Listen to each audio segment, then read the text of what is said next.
Waters, and a chapstick is her bar stool. Dana Perino, the 5.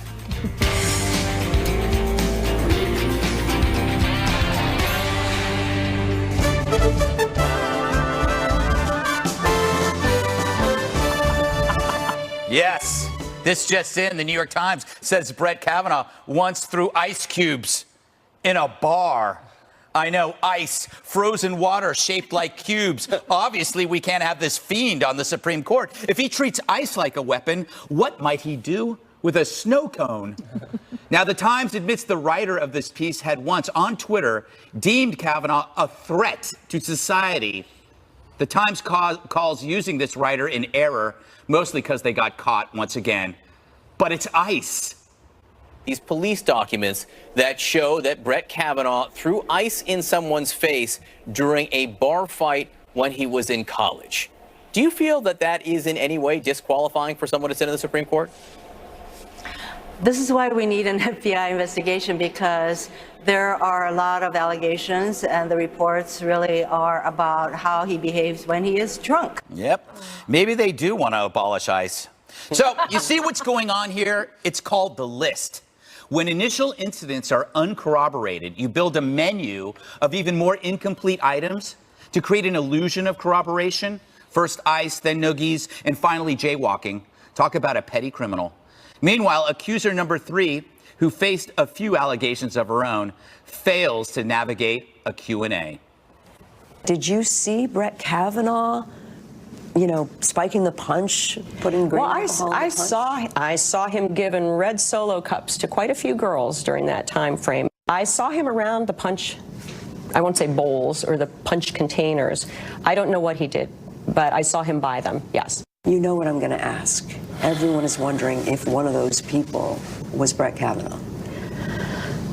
I cannot specifically say that he was one of the ones who assaulted me, but before this happened to me at that party, I saw Brett Kavanaugh there. You know, her lawyer, cue ball Superman, might want to hold off on the presidential run for now, which reminds me of a joke.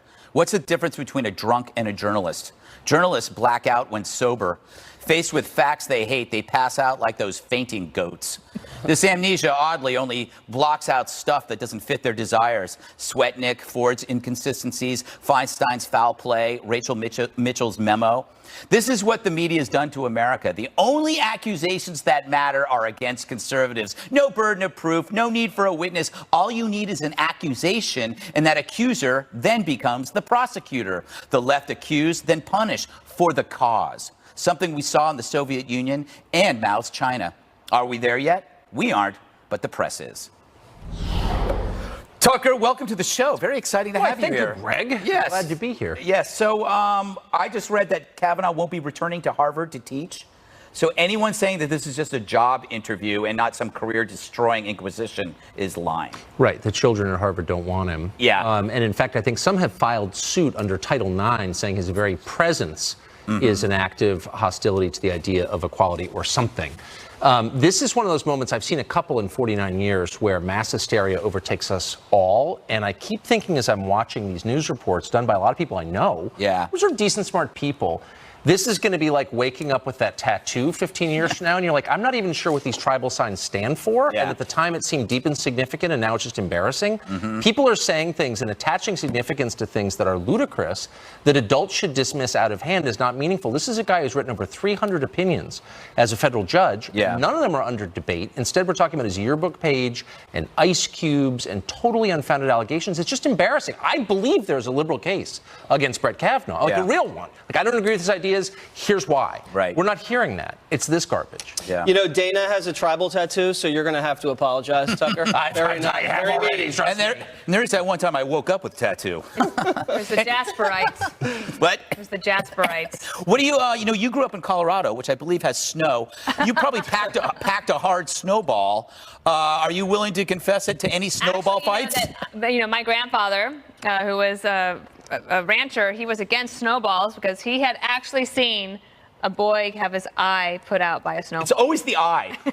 It was the Doesn't eye. it? It's always the eye. I do wonder what will happen with when they find out that he, had to put a spitball into a young girl's pigtails in front of him. Then we will know that the nomination is over. Is the American public seeing this for what it is? Well, it depends. I don't know.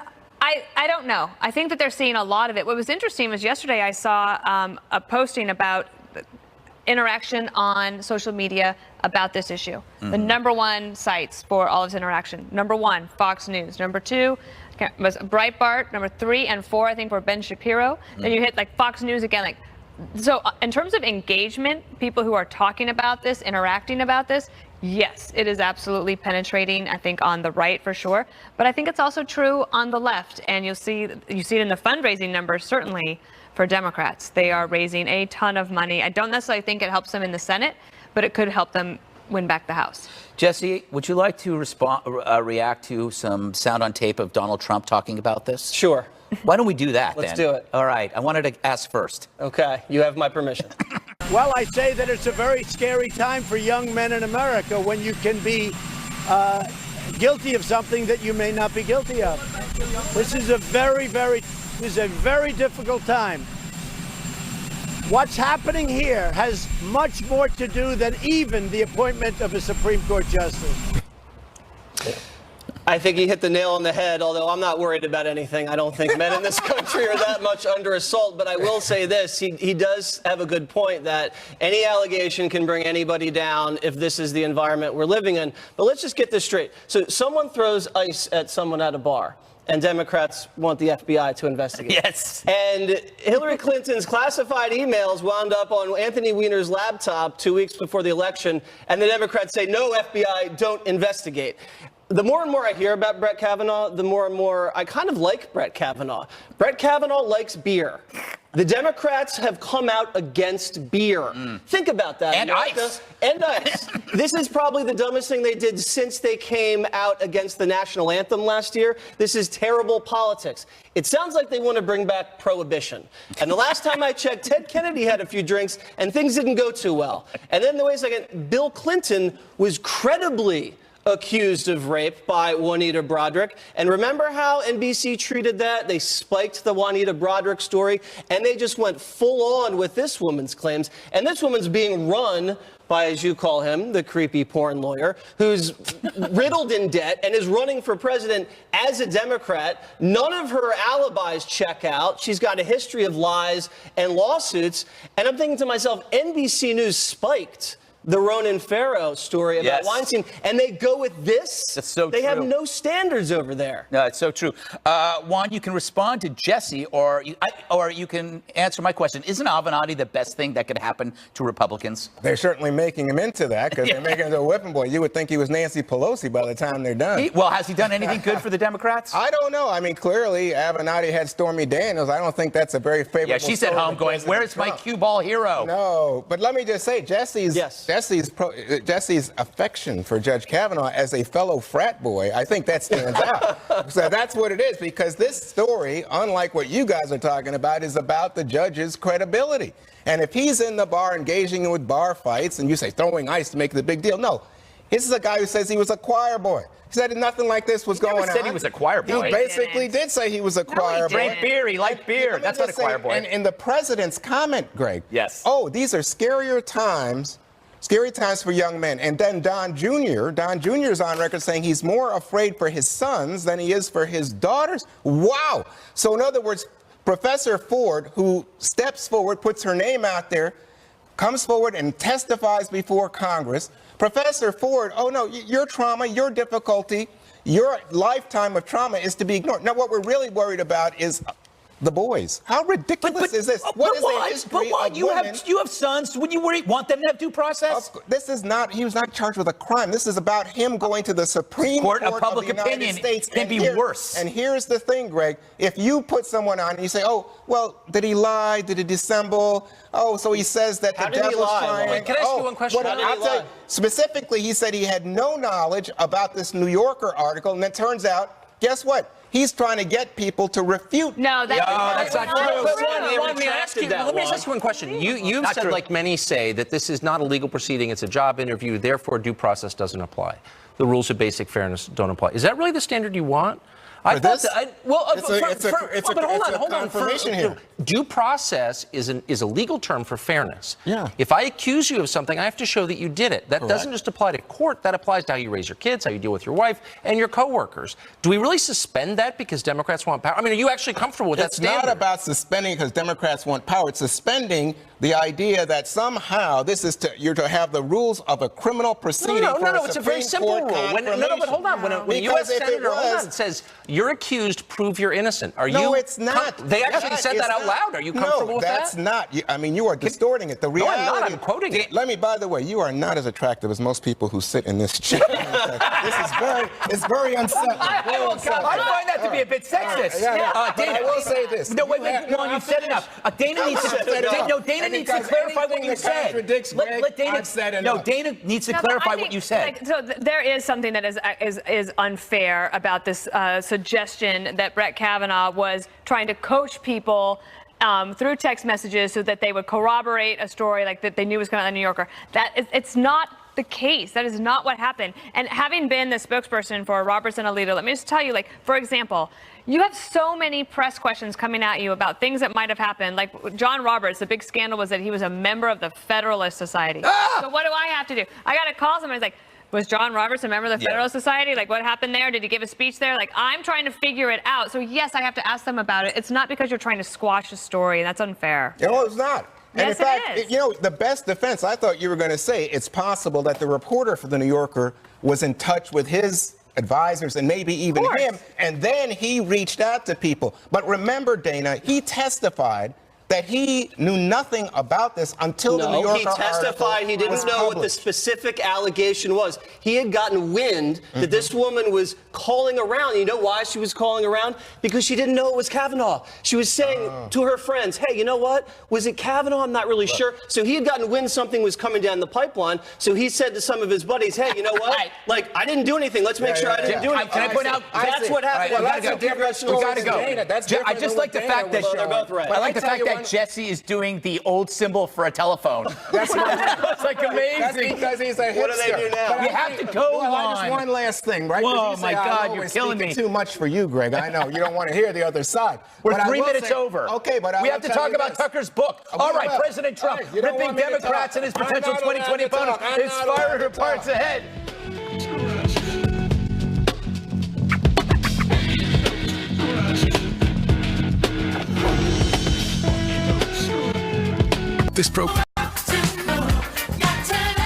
President Trump hammering Democrats ahead of the midterms at a rally in Tennessee. The Democrat Party has been completely taken over by the so-called resistance. That's all they do. A Democrat takeover of Congress will plunge our country into gridlock and chaos and take away all of the wealth that you've earned over the last 20 months.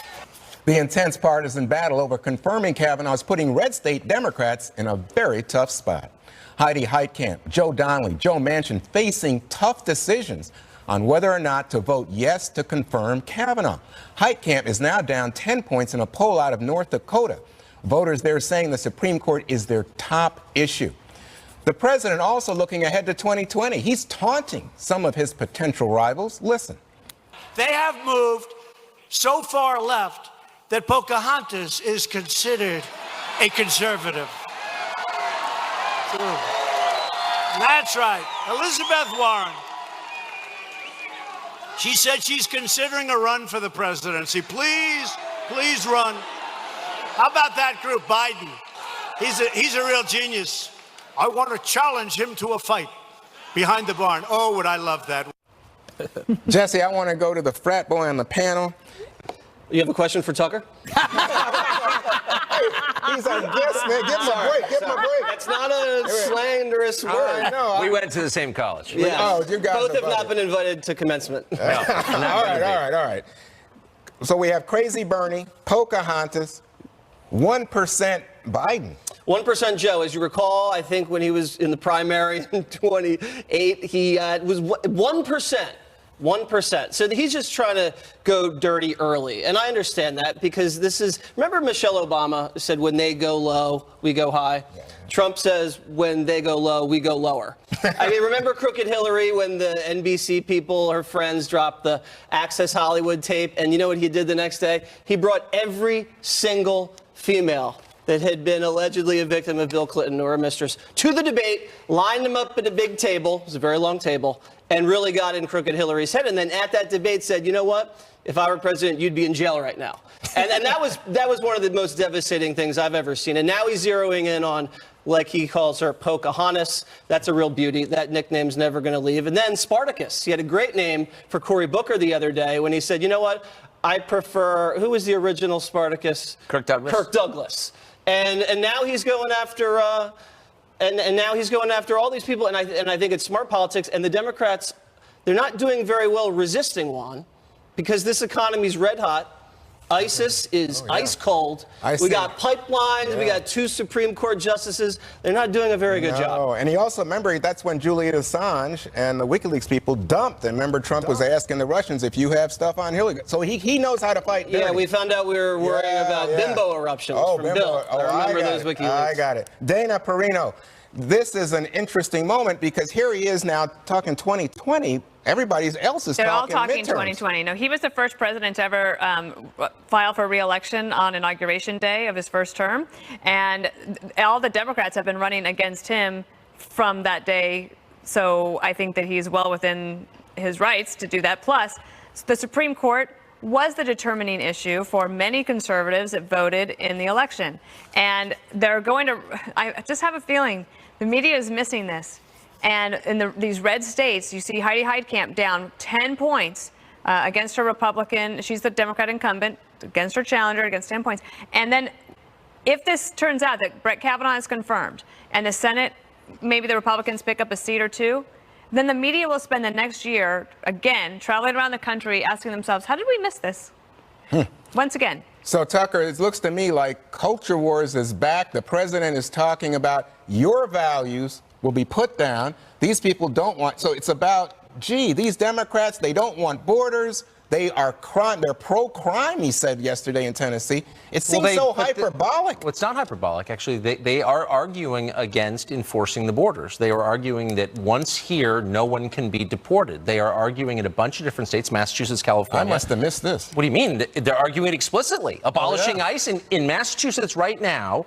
There is a campaign to, as has already happened in California, decriminalize assaults, resisting arrest, shoplifting, petty theft. I mean, actual crimes decriminalized. I don't think it's overstatement. And by the way, caught in all of this are traditional Democrats like Joe Biden and Elizabeth Warren, who are looking out on their party. They don't recognize it. They're terrified. They say the most extreme things because they're trying to sort of get where the kids are. They humiliate themselves. And Trump, in his way, smells this. I'm not sure he fully understands it. None of us do. But he knows that they're terrified because they're being eaten by their own party. That is happening. You know it's happening. By the way, you're a traditional Democrat. You mean it's you have nothing in common with these nutcakes. Oh, and you feel something in common with the Freedom Caucus? No, I don't even know what that is. This is a massive realignment. Okay, Gregory? Yes. Okay. So Trump has an edge here because as the Democrats and the media are now portraying anger from men and women over how Kavanaugh is being poorly treated, they're calling it male fury. Okay, that's, you see that phrase now, male fury.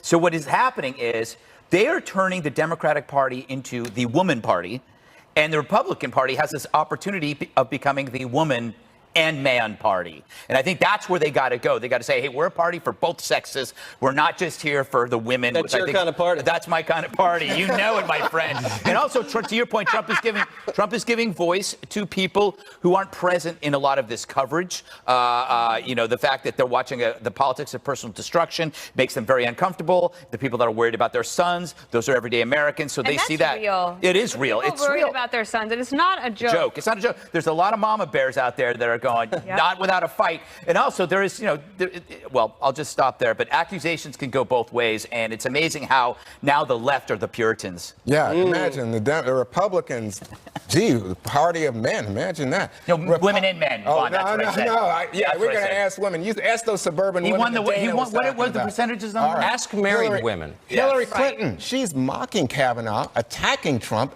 and Trump supporters. All of that right ahead right here on The Five. Good times never seem so.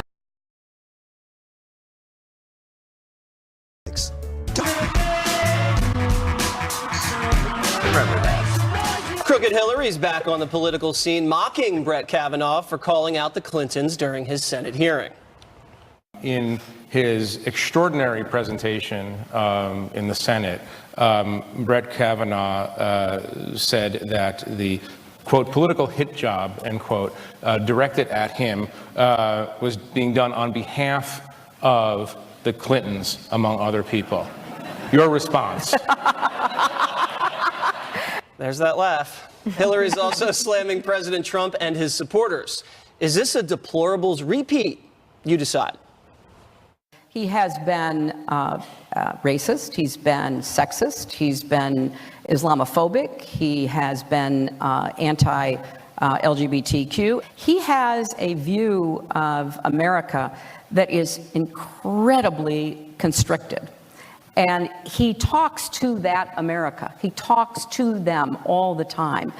And it's by no means a majority, as we know, but it is a very hardcore who are responding to him and supporting him for a variety of reasons.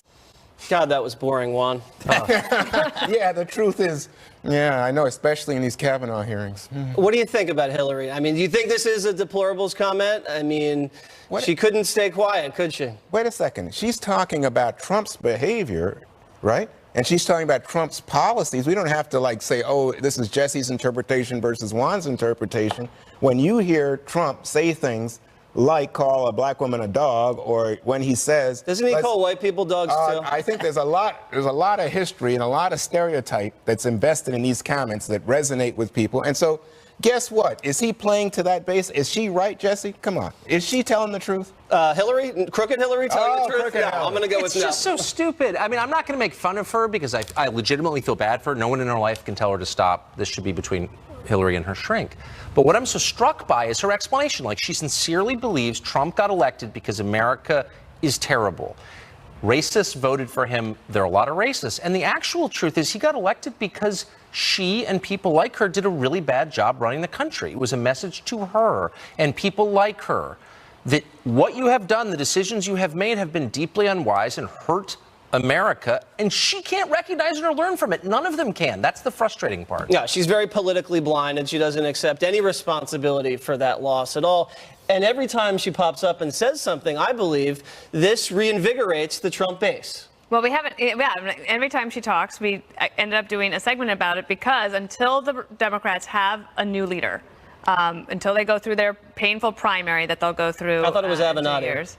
Well, then, as Greg says, it should be a very easy win for President Trump if it's Avenatti. I also think that this is her leading up to a movement that she is going to continue to push, and that is to abolish the Electoral College. Ooh. They continue to say things like, we know that this is not the majority of America. We know this, and he's only talking to those people who live there. And this fight about the Electoral College that is coming in our lifetime in the next 10 to 15 years is going to be the most fascinating and I don't know. I am really interested in it, and you pick up on it all along the way. They're going to try to do it. It's like the losing team in the World Series. They lose and they want to get rid of the designated hitter. Sorry, those were the rules, and you lost by those rules. You know, I looked at her attack, racist, sexist, anti-gay, and I think she might be projecting. Is Hillary racist? Well, she refused to travel on the same plane with Michelle Obama. That's probably racist. Sexist. Sexist. Didn't she smear all of her husband's alleged victims? That was worse than any man could do. I would say that was sexist. Anti-gay. I think Trump was for gay marriage well before she decided to be for gay marriage. Islamophobic. Well, didn't she blame Benghazi on a movie which conflated all Muslims with terrorist activity because they were just regular Muslims who just happened to get upset? So if you think about it, Hillary is racist, she's sexist, she's Islamophobic, and she's anti-gay. She's a deplorable person. All right, we're not even going to let Juan respond to that. Left-wing anti-Kavanaugh agitators at it again, this time badgering Senator Mitch McConnell. Wait till you see this video up next.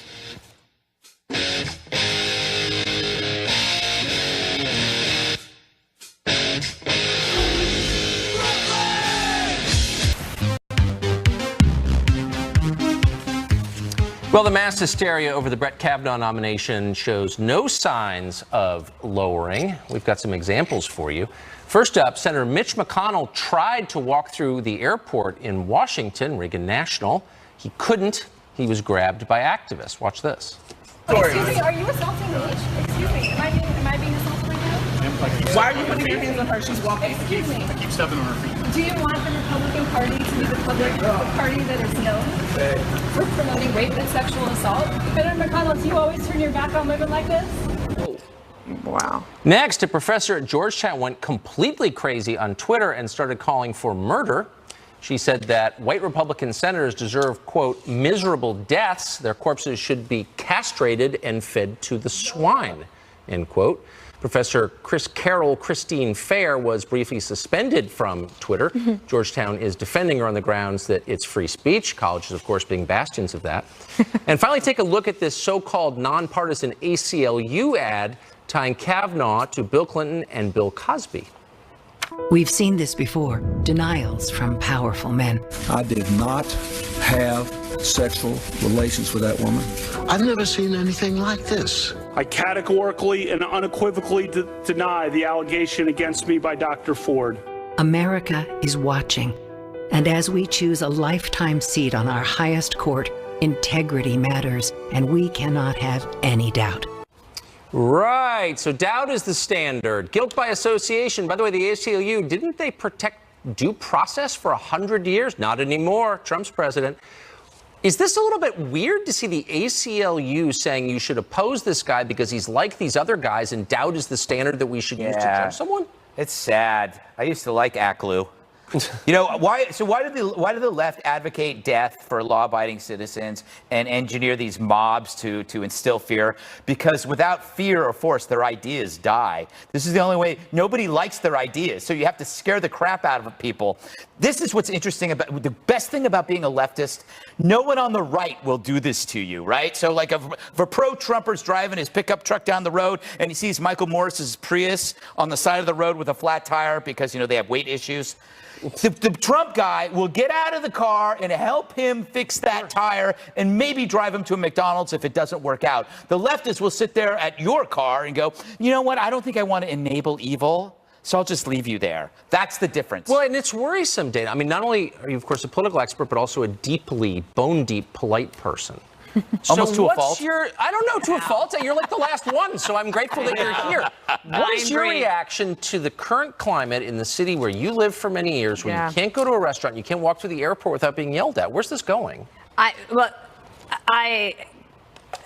deeply concerned. I feel like this is one of those moments when you can look at, I don't want to be melodramatic, but I do think it's this serious. If you look back at civilizations and why did they fall?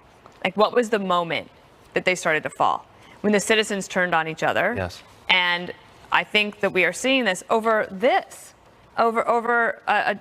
basically taking what was our country was founded on, the idea, the freedom of liberty and the ability to defend yourself against accusations, being absolutely turned on its head. And I think that the ACLU ad, they've already persuaded those people.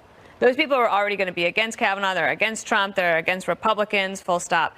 I do think that this will galvanize Republicans across the country, even if they weren't fully on board the Trump train. This will not stand for them. So, but what happens when we have a real crisis, Jesse? We've got a pretty moderate, really Republican, mainstream Republican nominated Supreme Court, and you can't walk through an airport without getting screamed at if you're a Republican senator. What happens if we have something awful happen? Because awful things do happen. He's not mainstream, Tucker. He throws ice and he likes beer. I mean, this guy needs to be stopped right now.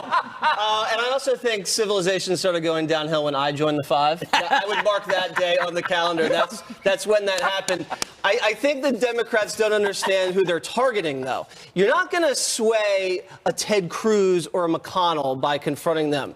in an airport or a restaurant. You're going to sway flake. Yes. Right. Flake's going to flake. These guys have spines. So that's you're not going to do anything with that. The ACLU thing, I can't believe Bill Clinton must be sitting around and being like, hey, guys, I thought we were friends. Like, we're supposed to be on the same side. And let's remember, the ACLU defends terrorists. And Nazis. Terrorists. And they don't defend Kavanaugh? No, it's a great point. But isn't the bright line one violence? We can disagree, but if you're calling or I'm calling for hurting you, that's a bright line. Georgetown, deeply overrated, ludicrous university, but still a famous one. Overrated. Why can't they say, you know what, we're not for our own tenured professor calling for killing people? They wouldn't even say that. Why? Well, I don't think they have anything to do with what her free speech rights are. They can come from the university, come from us as the American people. But wait, hold on. Could you call for killing any other group? Like, Sure. I'm just, how about we kill all, I pick one, Polynesians? People be like, what? No, that's ridiculous. Well, No, let seriously. me just say the big issue here with watching Senator McConnell is that, Senator, you guys portray this, Ice Cube's credibility doesn't matter. Guess what? Senator McConnell blocked a legitimate twice-elected president. In one sentence, tell me why Ice Cubes matter. No, I'm giving you a chance. Sum up. Tell me the significance of Ice Cubes. Just go for it. I'm counting down. Because his character and his lying about his drinking indicate that he would lie about others. So the Ice Cubes, this is like a Sherlock Holmes novel.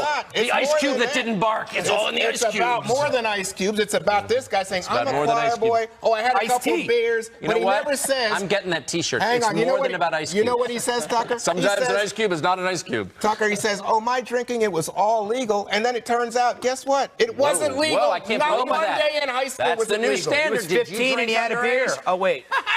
He All just right, lies. we'll be back in a second. I'm here, obviously, out of love and loyalty to the people on this set, but also because my book launched today, and we're going to talk about that next.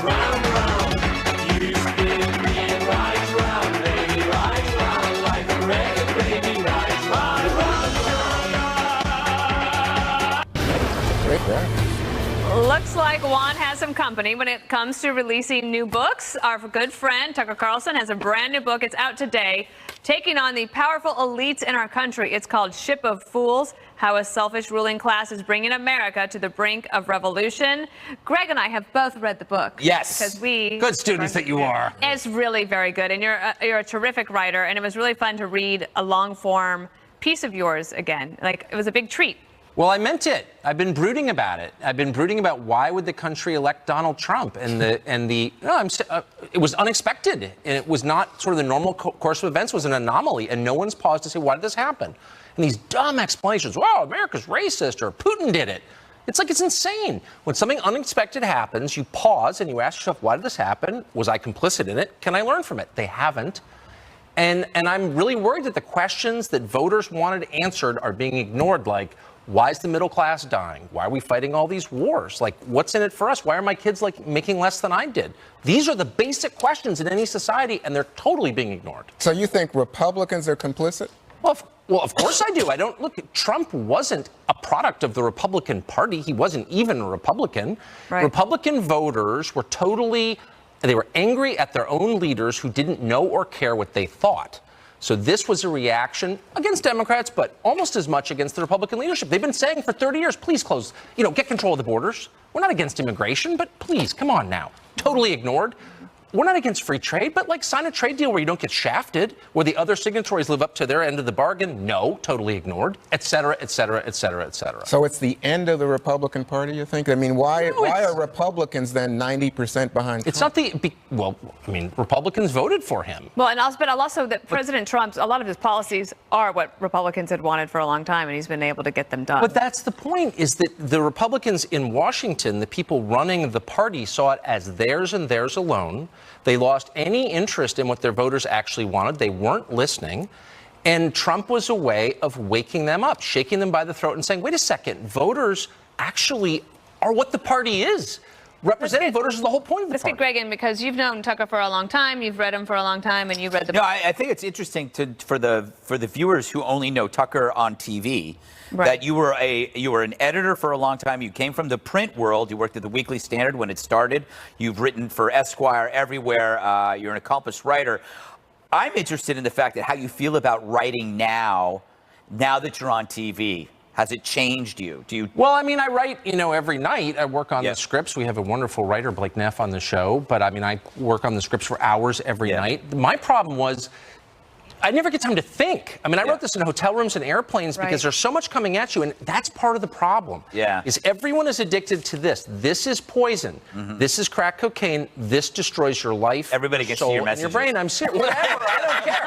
No, but that's true. You don't get any headspace. You have no perspective. You know what's happening. You have no idea why. And so I wrote this only at 35,000. And just one other point. This book reads incredibly fast. Like I'd say I'd probably read it in 6 hours, and it's because of it. It makes the reader angry. And so you keep going. You keep going. Well, I was angry when I wrote it. And by the way, I'm not pretending to be some sort of, son of a coal miner or something. I've lived my whole life in the world I'm criticizing. I know a lot about it and how corrupt and stupid it is. And I was mad about it when I wrote this. Well, I resent you guys bragging about how you've read the book. I've just gotten the copy of the book now for the first time. With time. a nice inscription. Okay. And should I read it out loud to Jesse, fellow ashamed Trinity College man, an inspiration? Thank you very much, Tucker. But I wanted to get into what you were saying about living in D.C. Now, as a kind of a lightning rod conservative Fox News personality, living in D.C., where this ship sails around, what is that like for you? Well, I've always loved it. I mean, D.C. has only one economy, and that's taking money from you by force and passing it among our friends. Everyone's in a good mood. We're the richest metro area. Why wouldn't we be? And they hate you.